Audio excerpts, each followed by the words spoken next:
Dans son engagement politique pris devant le peuple tchadien, le président de la République a fait un certain nombre de promesses déclinées en 12 chantiers.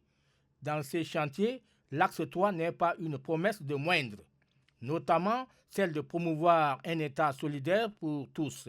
C'est le troisième axe du projet de société du chef de l'État, élargi en 7 actions pour l'exécution à court et moyen terme. Ainsi, l'on note la création d'un fonds de solidarité nationale.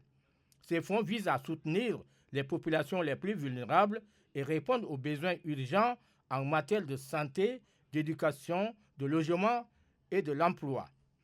Le président de la République entend faire la promotion active de l'économie sociale et solidaire en offrant un soutien financier et technique aux coopératives, aux associations et aux petites entreprises axées sur l'économie sociale, circulaire et communautaire. Il a en outre promis de renforcer les réseaux de la solidarité locale tout en encourageant la mise en place des comités de quartier et d'associations communautaires pour répondre aux besoins spécifiques des provinces.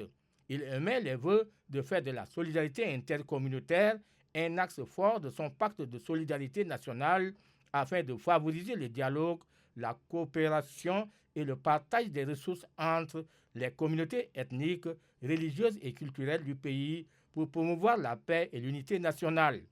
L'autre action, non de moindre, est préconisée par le chef de l'État, est celle de rendre l'accouchement et les premiers soins gratuits après la naissance, ainsi que la protection des femmes et des nouveau-nés.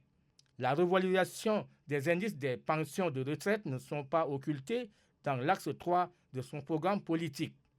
Le dernier point de son action se résume sur la mise en place de la gratuité de l'enseignement des personnes handicapées avec comme mesure d'accompagnement une gratuité d'une bourse dans l'enseignement primaire et secondaire. Le chef de l'État de conclure que la République n'oubliera aucun de ses fils et filles les plus vulnérables.